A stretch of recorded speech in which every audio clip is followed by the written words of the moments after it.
E aí, tudo bem? Seja muito bem-vindo ao canal Futuro Enigma. Eu sou Henrique Brasil e no vídeo de hoje vou te contar uma história real que aconteceu aqui no Brasil. Tudo começou quando o capitão da aeronáutica Uirangê de Holanda Lima foi designado para investigar casos de OVNIs na região do Pará. Em meio às intrigantes revelações de avistamentos de discos voadores e relatos de criaturas e luzes misteriosas, em uma entrevista o capitão Holanda fez uma revelação assustadora.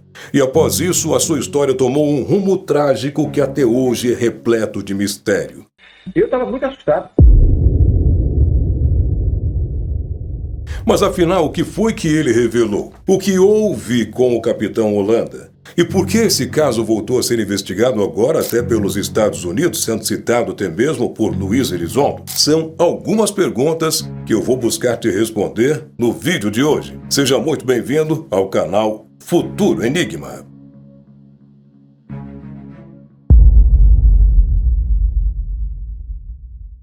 Em 1977, centenas de pessoas no norte do Brasil relataram o aparecimento de luzes misteriosas naquela região e algumas dessas luzes estariam atacando as pessoas, causando queimaduras e até mesmo sugando seu sangue. Os primeiros relatos surgiram no Maranhão, mas logo moradores do Pará e de áreas ribeirinhas da Amazônia também começaram a relatar situações semelhantes. Muitos moradores dessas áreas garantiram que haviam sido atacados por luzes misteriosas vindas do céu.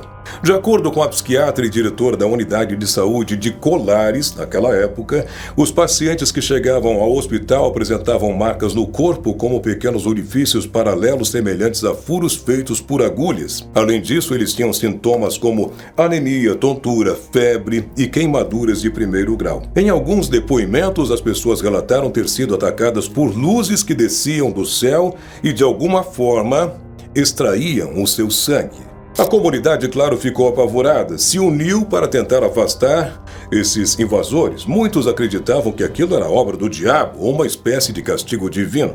Por isso, durante as noites, várias famílias acendiam fogueiras, batiam latas e soltavam fogos de artifício. Outras, ainda mais religiosas, ficavam orando, enquanto os mais corajosos empunhavam suas armas para se defenderem e espantar as luzes diabólicas. Diante do desespero da população, o prefeito pediu ajuda das Forças Armadas.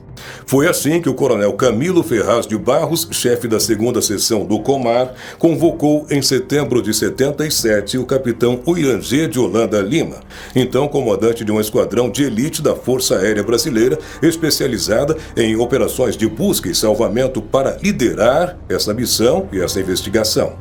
A missão consistia numa expedição para investigar os relatos de pescadores, agricultores e moradores da região sobre encontros com supostos extraterrestres e misteriosas luzes. A operação durou 4 meses, mas outras missões relacionadas foram realizadas em 78 também. Durante esses 4 meses, Holanda e sua equipe permaneceram no litoral do Pará, equipados com binóculos, câmeras fotográficas e filmadoras, entre outros equipamentos. Durante o dia, a equipe entrevistava as vítimas dos ataques e as testemunhas dos avistamentos. À noite, eles se revezavam para monitorar o céu. Segundo Ademar Gewert, fundador da revista UFO, a Operação Prato foi a maior missão militar já realizada no mundo para investigar fenômenos relacionados a OVNIs. O presidente da Comissão Brasileira de Ufologia também concordou, destacando que o mais impressionante é que, apesar da magnitude da investigação, até hoje não se tem uma explicação concreta sobre tudo o que aconteceu naquela região. Na equipe do capitão Holanda estava também o primeiro-tenente médico Pedro Ernesto Póvoa. No dia 26 de outubro de 77, o psiquiatra visitou o vilarejo de Santo Antônio de Ubintuba, no município de Vigia, onde ouviu relatos de avistamentos e ataques de luzes misteriosas.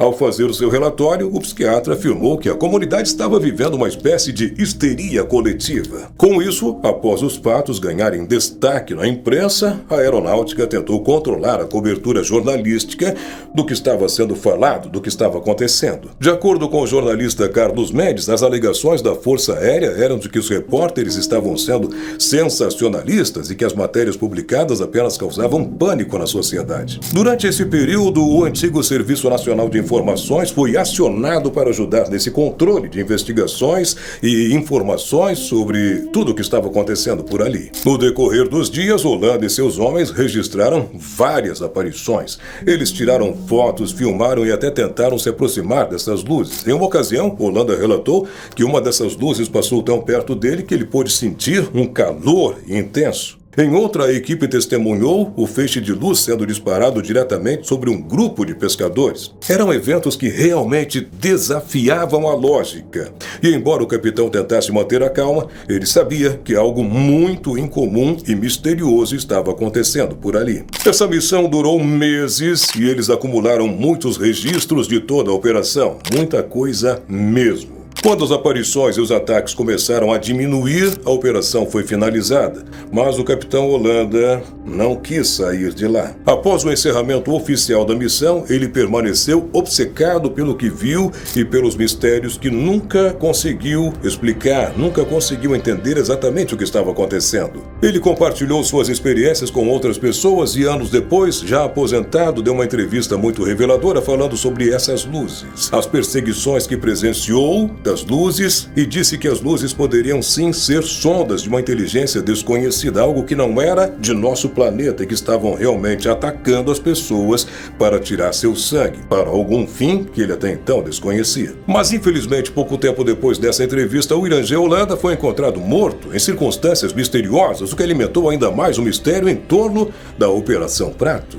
Muitos dizem que ele sabia demais e falava demais, era obcecado com tudo aquilo que viveu naquela região, e sua morte acabou deixando muitas dúvidas para muita gente. A versão oficial que deram foi de suicídio, mas surgiram boatos de que ele poderia sim ter sido eliminado por estar revelando informações que ameaçavam a segurança nacional, pela incapacidade dos militares de resolverem essa situação. Houve boatos de que ele teria mudado de identidade e fugido do país, mas nada concreto que realmente levasse a essa possibilidade. Boatos. Em suas declarações à revista UFO, o capitão Holanda mencionou também sobre o monstro azul que, embora tivesse um brilho muito forte, podia ser observado diretamente sem causar dor nos olhos. E a Operação Prato ficou marcada pelos ataques daquelas luzes que os ribeirinhos apelidaram de chupa-chupa ou luz vampira. A princípio, os principais registros da Operação Prato são compostos por documentos oficiais armazenados no Arquivo Nacional, em Brasília, e documentos extraoficiais que vazaram e já foram divulgados pela mídia. A investigação contou com a participação do extinto Serviço Nacional de Informações e do Centro de Informações de Segurança da Aeronáutica. Embora muitos questionem o acesso às informações sobre a operação, a Aeronáutica afirmou que todos os dados foram disponibilizados ao público em abril de 2023. E recentemente o portal OVNI Hoje divulgou uma determinação da Justiça Brasileira sobre os filmes gravados durante a Operação Prato. Segundo o texto do processo, a Justiça determinou o sigilo eterno das gravações de vídeo desta missão. O processo menciona também que houve uma reviravolta no caso e a decisão judicial foi baseada no artigo 7º da Lei de Acesso à Informação, criando uma brecha ilegal. O autor do processo, Rafael Pederneiras, sugere que a pressão sobre o judiciário foi grande, dado que se trata de um assunto de segurança nacional. O texto ainda faz referência a outros eventos importantes, como a Noite Oficial dos OVNIs, que aconteceu em 86, quando 21 OVNIs esféricos com cerca de 100 metros de diâmetro cada foram perseguidos por caças a jato das Forças Armadas Brasileiras durante várias horas. No processo, Pederneiras também destaca que, embora a aeronáutica sempre tenha sido discreta sobre os arquivos relacionados a OVNIs, nunca negou sua existência quando questionada.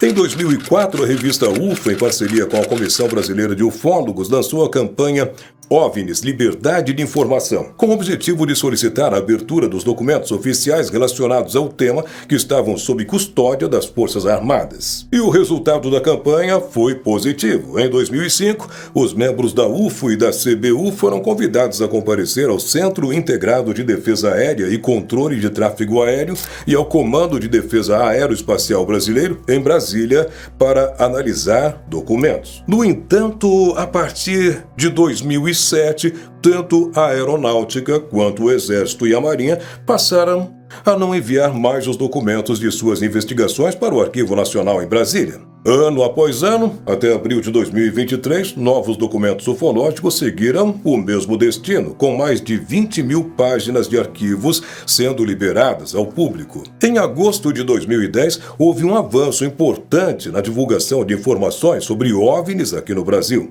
O comandante da Força Aérea Brasileira, Junichi Saito, determinou por meio de um decreto publicado no Diário Oficial da União que todos os casos de OVNIs registrados nas diversas instalações da Força Aérea Brasileira fossem centralizados no Comando de Defesa Aeroespacial Brasileiro e enviados, então, ao Arquivo Nacional. E esse foi um passo significativo, pois, de acordo com o processo, essas iniciativas são únicas no mundo, nunca sendo replicadas em outros países, o que destaca o Brasil como líder no campo da pesquisa ufológica. Mais recentemente, com a implementação da Lei de Acesso à Informação, muitos temas antes mantidos em segredo por órgãos e entidades da União vieram à tona, incluindo a questão dos discos voadores. Mas, apesar desses avanços, surgiu uma dúvida importante. Por que a decisão de manter o sigilo eterno das imagens da Operação Prato? Bom, segundo relatos da comunidade ufológica brasileira, uma tentativa foi feita para requisitar os vídeos filmados em Super 8, Super 16,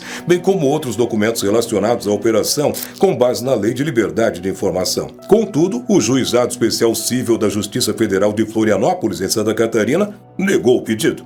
O autor do processo foi o advogado Rafael Pederneiras, que fez a solicitação com a assessoria do ufólogo Edson Boaventura Júnior. A comunidade ufológica brasileira considera essa decisão um grande retrocesso na divulgação da realidade do fenômeno ufológico aqui no Brasil. Boaventura explicou que a decisão judicial se baseou em uma brecha na lei para evitar a divulgação dos vídeos, alegando que a Lei de Acesso à Informação permite a liberação de documentos e materiais ultra-secretos após 25 anos, o que seria o caso dos filmes da Operação Prato. Boaventura, que tem 42 anos de pesquisa ufológica, é fundador e presidente do Grupo Ufológico de Guarujá e co-editor da revista OVNI Pesquisa. Segundo ele, o que a opinião pública sabe sobre a Operação Prato ainda é apenas a ponta do iceberg.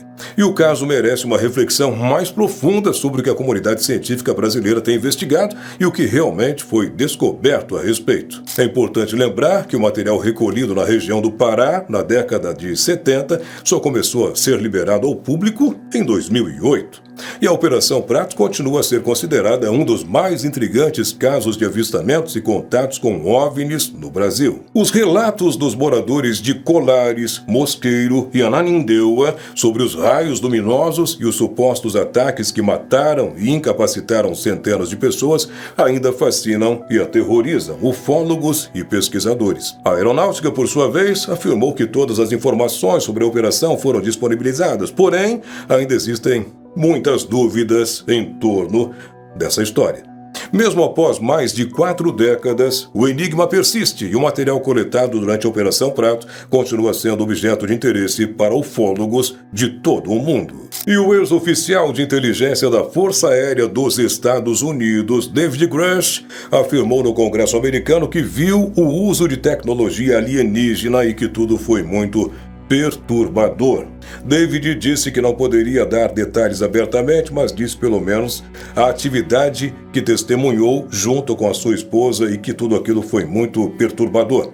Durante a audiência, ele afirmou também que o governo dos Estados Unidos possui objetos voadores não identificados, além de restos mortais de pilotos supostamente não humanos das aeronaves e possivelmente alguns seres não humanos vivos que estariam cooperando, colaborando com cientistas e pesquisadores, fornecendo conhecimento para o desenvolvimento de novas tecnologias, e que o governo americano encobriu diversas pesquisas sobre esse assunto e diz que relatou essas informações ao inspetor-geral da comunidade de inteligência. E dentre essas pesquisas que foram encobertas estão arquivos e pesquisas da Operação Prato, aqui do Brasil, e, segundo David Grush, ainda sendo analisados e estudados. Agora você, o que acha disso tudo? Será que essas luzes da Operação Prato podem ser o mesmo tipo que estão aparecendo em vários lugares do mundo? Até mesmo a informação como se fossem frotas saindo de naves-mãe? Será que ataques das luzes estão acontecendo também em outros lugares isolados do planeta? Sabemos que tem casos na Amazônia hoje em dia e também nas regiões isoladas do Pará? Afinal, por que atacavam as pessoas para extrair o sangue? Podemos estar correndo o risco de um ataque em massa nas cidades pela incompetência, despreparo e falta de seriedade das autoridades em lidar com situações desse tipo, como aconteceu no interior do Pará nos anos 70 e agora há pouco tempo, ano passado, em 2023, na tribo Iquito, em San Antônio, na Amazônia peruana? Ficou sabendo dessa? Bom, isso é tema para outro vídeo. Deixe teu comentário aqui abaixo. Muito obrigado por assistir ao vídeo até o final. Se você gostou, deixa aí teu like, se inscreve no canal também. E toda terça-feira e sábado tem vídeo novo para você. Um forte abraço, tudo de bom para ti e até o nosso próximo vídeo aqui no Futuro Enigma.